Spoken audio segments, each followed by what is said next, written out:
Untuk selanjutnya kami mohon kesediaan Bapak Bupati Tangerang, Bapak Ahmed Zaki Iskandar yang terhormat, dipersilakan untuk memberikan invitation speech, Pak. Ya, ajakan untuk berpartisipasi, menegaskan bahwa Koperasi BMI adalah mitra terdepan pemerintah daerah dalam pemberdayaan masyarakat. Kepada Bapak Bupati, kami persilakan, Pak.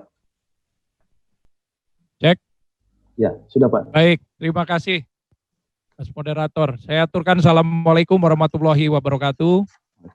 Yang terhormat Bapak Menteri Koperasi dan UMKM Republik Indonesia, Bapak Dr. Andes Teten Mas Duki. Apa kabar Pak Menteri? Semoga sehat selalu, salam sehat. Baik Pak Bupati. Alhamdulillah. Yang kami hormati juga Deputi Bidang Pengawasan Kementerian Koperasi dan UMKM, Pak Ahmad Zubaidi SHMM, Presdir PT Indako Warna Donik, Bapak Iwan Andranakus, dan juga Presdir Kopsyah BMI, Bapak Kamarudin Batubara SEME, para narasumber, dan juga peserta webinar yang hari ini mudah-mudahan semuanya dilindungi oleh Allah Subhanahu wa Ta'ala. Baik, kami dari pemerintah Kabupaten Tangerang, Pak Menteri, dengan keberadaan Koperasi Syariah Benteng Mikro Indonesia ini sangat sekali terbantu untuk kemudian bukan saja memberikan bantuan-bantuan kepada UMKM, tapi juga mengedukasi masyarakat. Dan selama ini alhamdulillah dari Unit Pengelola Teknis Daerah Pengelola Dana Bergulir atau UPTD PDB kami, itu kita juga berpartisipasi kepada Koperasi Syariah Benteng Mikro Indonesia, kurang lebih sekitar 20 miliaran, untuk ya membantu para UMKM kita, anggota-anggota BMI, yang hampir lebih dari 10.000 yang kita bantu melalui BMI, melakukan kegiatan wirausaha mereka. Nah, bantuan-bantuan ini memang kalau diawasi oleh koperasi, Pemda itu sedikit terbantu. Jadi dana bergulirnya itu benar-benar bergulir gitu. Tidak seperti yang dahulu-dahulu. Paling bergulirnya 1-2 kali putaran, habis itu sudah. Nah ini kalau dengan koperasi sebagai mitra, mudah-mudahan BMI ini bisa menjadi motor penggerak juga di Kabupaten Tangerang. Berikutnya, alhamdulillah juga dengan kegiatan-kegiatan unit-unit usaha yang dilakukan oleh BMI, Pemda juga tergerak sekarang ini membentuk unit-unit usaha yang kemudian bisa menjadi marketnya BMI atau bahkan bisa bekerja sama dengan perumdam-perumdam yang ada di Pemda, seperti contoh PD Pasar untuk unit-unit BMI yang anggotanya itu berasal dari para petani, peternak, atau bahkan petani tambak gitu ya. Dan juga perumdam kita yang lain ataupun BUMD kita yang lain juga sudah memiliki gudang ketahanan pangan. Nah, ini sejalan dan saling melengkapi antara anggota-anggota BMI yang bekerja di sektor-sektor pertanian, peternakan, perikanan dengan mata rantai market yang difasilitasi oleh pemerintah daerah. Artinya koperasi ini benar-benar mudah-mudahan bisa menjadi tulang punggung UMKM. Selain tadi yang Pak Menteri bilang juga bahwa banyak juga anggota koperasi ini yang bergerak di bidang home industri yang memproduksi makanan-makanan rumahan. Tapi di kita banyak juga yang anggota koperasi ini home industrinya di komoditi-komoditi seperti kerajinan tangan, tas, kemudian keset, sepatu gitu ya. Bahkan ada yang sepatu dan sandal juga. Nah, jadi belajar dari kolaborasi antara Pemda dengan koperasi, kami pemerintah daerah Kabupaten Tangerang ingin terus mengedepankan koperasi untuk mengedukasi masyarakat kita bagaimana nanti UMKM ini terlebih di masa pandemi COVID sekarang, ekonomi sedang lesu, kemudian juga pabrik-pabrik dan industri di Kabupaten Tangerang ini banyak yang sudah mulai merumahkan, bahkan sudah ada yang tutup, Pak Menteri. Nah, sebagai penggerak ekonomi mikro dan kecil, koperasi ini kita harapkan nanti yang bisa menampung dan juga menyerap tenaga kerja yang tadi terdampak dari pandemi COVID-19. Nah, tentu saja pemerintah daerah sekarang juga sedang mempersiapkan paket-paket penanganan dampak ekonomi yang nanti bisa diterima masyarakat juga. Jadi selain bantuan langsung tunai, kita juga ada bantuan untuk wirausaha dan juga kegiatan usaha baru bagi masyarakat. Dan kami menghimbau kepada penerima bantuan ini untuk ikut menjadi anggota koperasi. Nah, dengan begitu harapan kami bantuan-bantuan yang diterima oleh masyarakat ketika masyarakat penerima bantuan ini mendapatkan faedahnya, mereka bisa nabung di koperasi-koperasi yang ada, salah satunya adalah BMI, itu juga bisa nanti membantu anggota-anggota yang lain. Jadi mudah-mudahan konsep ini bisa berjalan dan tentu saja saya dengan Pak Komarudin ini juga banyak sekali terbantu ini Pak Menteri. Jadi bedah rumah, kemudian juga bantuan-bantuan sosial kepada masyarakat sangat luar biasa sekali. Jadi keberadaan Koperasi Syariah Benteng Mikro Indonesia ini benar-benar dirasakan oleh masyarakat. Ke depan tentu saja dengan undang-undang Cipta Kerja atau Omnibus Law yang baru ini juga mempermudah masyarakat untuk membentuk koperasi. Tapi memang kita juga wajib nanti mengawasinya, Pak Menteri, agar koperasi yang dibentuk oleh masyarakat ini benar-benar bisa berjalan sesuai dengan fungsinya dan tugasnya. Nah ini kita harapkan juga nanti ke depan sebagai koperasi yang besar, Benteng Mikro Indonesia ini bisa menjadi contoh untuk pergerakan-pergerakan koperasi di Kabupaten Tangerang. Pada prinsipnya kami dari Kabupaten Tangerang sangat terbantu sekali program-program kita dengan keberadaan koperasi. Dan ini bisa menjadi role model, contoh mungkin buat daerah-daerah yang lain nanti ketika sistem jaringan perekonomian daerah ini mudah-mudahan bisa berjalan sesuai dengan yang kita harapkan ketika produsen, market itu ketemu semua, dibantu sarana dan prasarana serta fasilitas dari Pemda Kabupaten Tangerang. Pak Menteri harus mampir juga ini ke gerai koperasi kita yang dikelola oleh BMI. Di sana ada kopi benteng, Pak Menteri. Mudah-mudahan nanti setelah pandemi kita bisa ngopi bareng di sana, melihat hasil koperasi dan UMKM di Kabupaten Tangerang. Tapi pada prinsipnya sekali lagi kami juga berharap banyak di undang-undang yang baru ini, Pak Menteri, agar seluruh proses-proses baik itu pembentukan maupun perizinan ini benar-benar memang bisa kita tertibkan dan kita sederhanakan agar mempermudah masyarakat. Tentu saja belum lagi bantuan-bantuan untuk masyarakat kita seperti misalkan pendidikan vokasi dan lain sebagainya, juga pendidikan-pendidikan terhadap keterampilan-keterampilan mereka. Kabupaten Tangerang ini memang sebagian sudah berubah menjadi wilayah industri, Pak Menteri. Tapi masih ada daerah-daerah yang membutuhkan tenaga-tenaga pertanian, peternakan, dan juga perikanan yang handal, yang kemudian bisa menerapkan pengetahuan mereka kepada masyarakat-masyarakat. Nah, hal-hal seperti ini yang nanti kita harapkan benar-benar bisa diakomodir di undang-undang yang baru untuk mempercepat dan meningkatkan produktivitas masyarakat kita pada saat ini.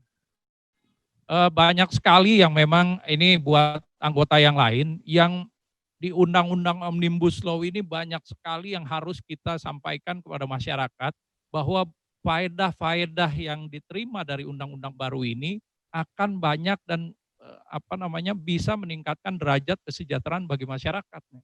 Jangan cuma dilihat sisi buruknya aja, ini bukan promosi nih. Tapi saya sudah baca, kita ini hanya melihat salah satu sisi yang zona nyaman yang akhirnya harus kita revisi untuk meningkatkan produktivitas masyarakat.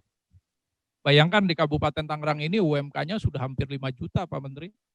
Kalau ada orang mau bangun pabrik dengan pekerja 1.000 orang saja, berarti 1 bulan itu mereka harus mempersiapkan gaji sekitar 5 miliar. Nah ini yang menjadi tantangan ke depan, bagaimana industri kita ini di satu sisi bisa kita buka, tapi juga usaha mikro dan kecil masyarakat ini bisa mendapatkan faedahnya. Jadi sekali lagi kami dari pemerintah Kabupaten Tangerang sama-sama dengan para mitra kita koperasi, terutama Benteng Mikro Indonesia, ini benar-benar ingin mengajak masyarakat seperti yang tadi Pak Menteri bilang, kita masih di bawah 1%. Mudah-mudahan di Kabupaten Tangerang nanti dengan keberadaan Koperasi Syariah Benteng Mikro Indonesia, masyarakat kita yang berpartisipasi menjadi anggota koperasi ini bisa bertambah setiap tahunnya. Sekarang ini udah tembus hampir 100.000 lebih kayaknya ya Pak Direktur, Pak Komarudin. Untuk wilayah Kabupaten Tangerang saja bahkan pelebaran sayap BMI ini sudah sampai ke Pandeglang, Lebak, juga ke perbatasan Bogor yang dekat dengan Kabupaten Tangerang. Saya tidak akan berpanjang lebar, sekali lagi kami merasa berbangga dan juga berbahagia karena mitra kita salah satu koperasi di Kabupaten Tangerang ini benar-benar bisa menjalankan nilai-nilai gotong royong, kebersamaan, dan juga nilai-nilai dari inti dari koperasi kita sebagai unit usaha dan juga saling membantu antara masyarakat untuk kemudian bisa memberikan kesejahteraan masyarakat. Kita harus memulai walaupun dengan langkah yang kecil, tapi mudah-mudahan apa yang dilakukan di Kabupaten Tangerang ini, Pemda dengan BMI bisa benar-benar menjadi salah satu contoh success story terhadap hubungan antara pemerintah daerah dengan koperasi-koperasi yang ada di daerahnya masing-masing. Ini yang mungkin bisa saya sampaikan Pak Menteri, saya ucapkan terima kasih. Mohon maaf saya sedang ada paripurna lagi nanti lanjutan, jadi mohon izin nanti bisa dilanjutkan oleh Ibu Kadis Koperasi kami. Terima kasih. Billahi taufiq wal hidayah. Assalamualaikum warahmatullahi wabarakatuh. Waalaikumsalam. Pak Menteri, Pak Bupati, bagus Pak.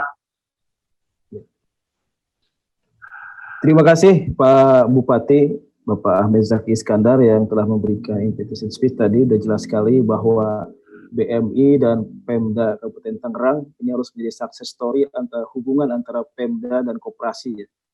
Koperasi BMI selama ini telah bahu-membahu dengan Pemda Kabupaten Tangerang menjadi tulang punggung UMKM, berkolaborasi untuk menampung dan menyerap tenaga kerja yang terdampak sekarang ekonomi.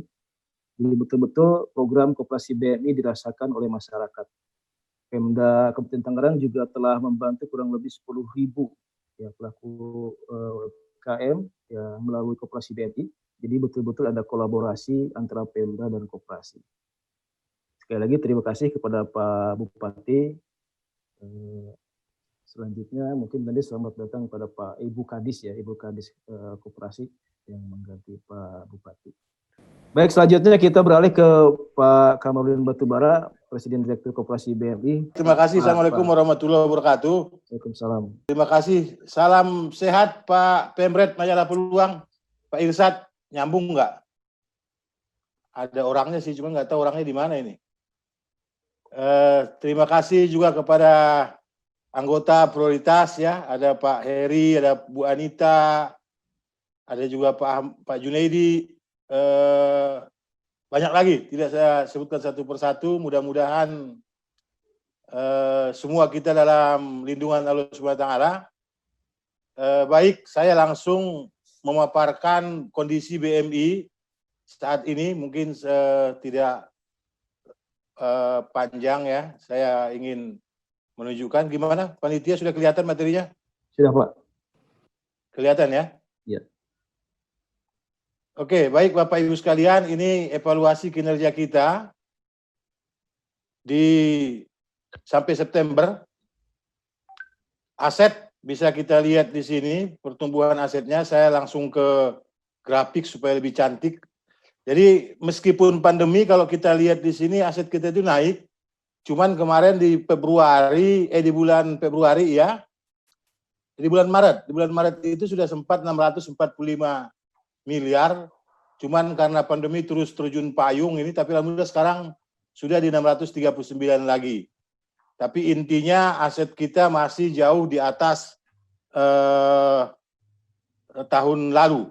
Nah, kalau kita lihat tahun ke tahun di sini adalah September ke September ini kita masih pertumbuhan asetnya di atas masih 17%. Tapi secara tahun di Desember dibanding Desember 2019 kita naik 5,9. Jadi alhamdulillah tidak negatif ya. Nah, kemudian di penyaluran juga sama Bapak Ibu, kita lihat ada penurunan di bulan terjun payung, sudah sempat di bulan Maret ini, April itu sempat 103 miliar, kemudian terus bahkan terakhir di bulan Juni aja 14 di sini di Mei itu cuma 719 juta ini. Nah, alhamdulillah sekarang sudah di 71 miliar lagi. Meskipun kemarin di 2019-20 kita sempat 78, tapi belum pernah bisa melampaui rekor di bulan April tahun 2019 yang 103 miliar. Nah, artinya sekarang kita sudah sangat baik ya dibanding kondisi sekarang yang memang memprihatinkan ya. Mudah-mudahan terus lebih baik.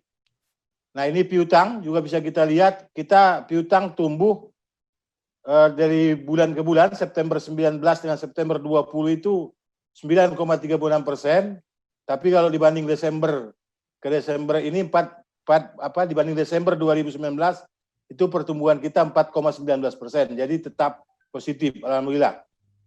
Seperti ini grafiknya, jadi piutang itu juga tetap di atas. Nah, kemudian di modal sendiri juga ya memang di modal ini ada penurunan, bisa kita lihat ya minus 0,86. Ini bisa kita maklumi karena banyak anggota kita terutama yang usaha mikro yang memang menarik dananya untuk usaha, tapi itu tidak terlalu besar. Dibanding Desember 2019 juga hanya turun minus 7,98. Nah, seperti ini grafiknya. Dan di modal kerja ini justru juga dibanding Desember ada penurunan ya, di 253 sekarang 228. Tapi ini tetap ada kenaikan di bulan ke bulan, mudah-mudahan nanti insya Allah sampai Desember 2020 kita terus menggenjot dan insya Allah akan lebih baik lagi. Di pendapatan juga sama, bahkan memang ada, bisa kita lihat Bapak Ibu sekalian, ini pendapatannya sangat luar biasa, ada kenaikan, tetapi yang menjadi persoalan adalah ketidakseimbangan dengan pengeluaran ya. Jadi ini bisa kita lihat dengan biaya di sini, ada pengeluaran yang sangat luar biasa karena kondisinya seperti ini. Jadi kalau kita lihat di 2020 ini angkanya memang di atas, tetapi secara angka kalau kita bandingkan di sini tadi, di September itu 92, September ini 106, karena ada biaya-biaya yang memang kita menutupi kerugian ya. Jadi di Desember ini kita turun nih 15% ya. Nah, di laba juga sama, bisa kita lihat ini luar biasa. Bisa kita lihat di bulan Juni terutama kemarin itu hanya 39 juta, ini yang menutupi tadi saya bilang.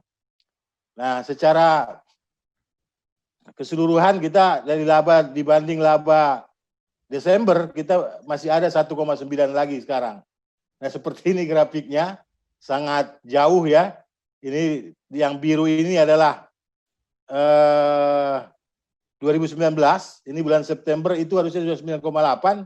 Sekarang kita alhamdulillah masih positif 1,9 miliar. Jadi yang punya simpanan alhamdulillah aman, terkendali ya. Nah, karyawan ini tetap kita menambah karyawan, alhamdulillah kita tidak mengurangi karyawan. Mudah-mudahan ini jadi amal jariah buat anggota-anggota prioritas terutama ya. Karena alhamdulillah uangnya bermanfaat untuk 853 orang.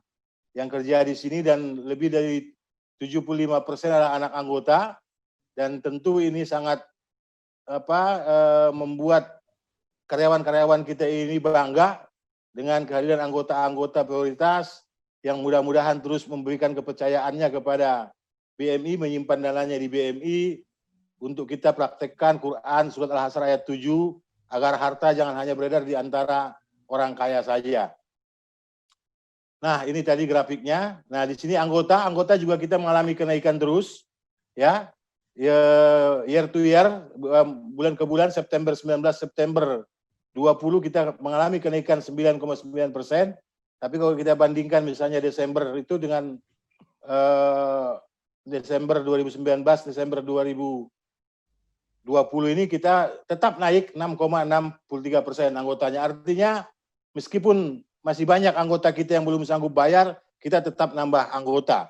Karena itulah komitmen koperasi harusnya memang memberikan pelayanan kebanyak-banyaknya kepada anggota dan terus menambah anggota supaya uang Bapak Ibu yang dititipkan di koperasi ini juga dan Bapak Ibu juga mendapatkan benefit bisa lebih bermanfaat kepada orang banyak.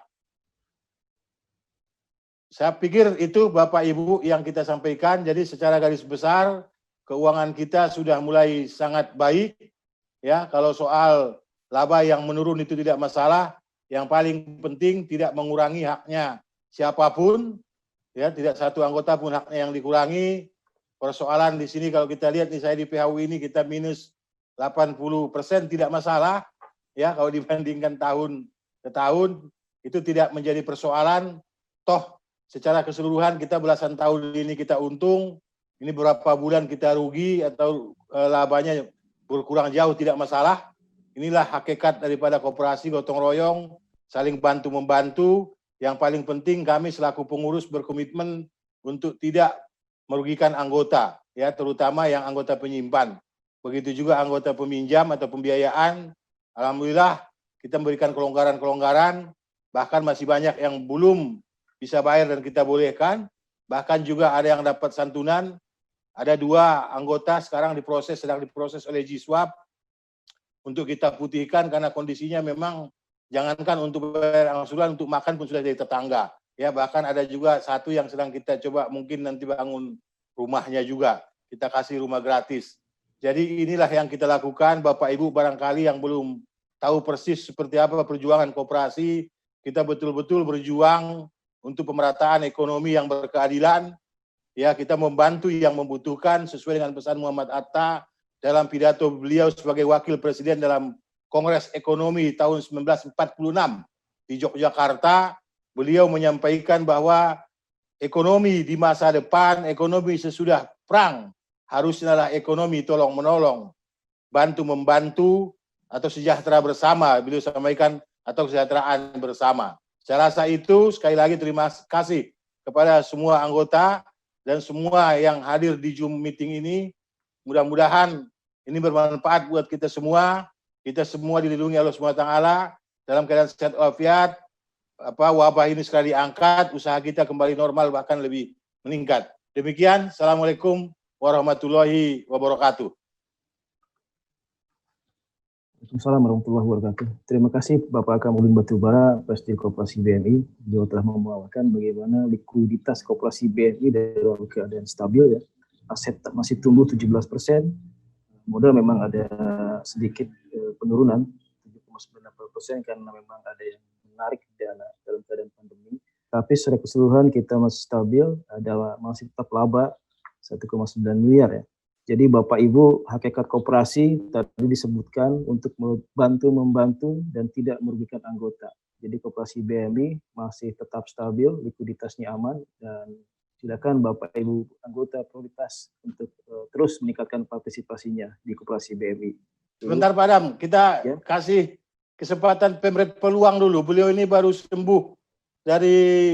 Silakan Pak Irsad, boleh ngomong dong supaya kita semangat itu Pak Irsad. Boleh Pak Irsad, silakan Pak Irsad. Ya, terima kasih. Assalamualaikum warahmatullahi wabarakatuh. Waalaikumsalam. Iya, saya kira ide untuk menemukan anggota-anggota prioritas yang dilakukan oleh BMI, Kopsa BMI, satu gagasan yang luar biasa. Karena dari sekian banyak koperasi-koperasi yang saya kenal, yang saya kunjungi,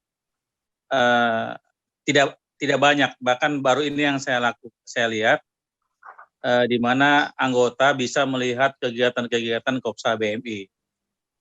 Ke depan saya berharap juga dalam saat aktivitas sosial, apakah perkebunan ataupun bedah rumah, BMI bisa mengundang anggota-anggota prioritas paling enggak 5-10 orang gitu.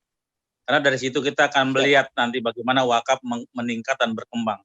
Karena mereka tahu bahwa multiplier efek dari dana yang mereka simpan di Kopsa BMI itu memang sejalan dengan tuntutan Al-Quran. Banten saya kira, terutama Pak Jaki, boleh berbangga dengan Kopsa BMI. Saya menjadi saksi perjalanan dalam menulis perkembangan Kopsa BMI. Bravo dan propisiat buat Kopsa BMI. Terima kasih. Terima kasih. Lanjut. Terima kasih Pak Irsad. Ya. Semoga sehat terus. Terus.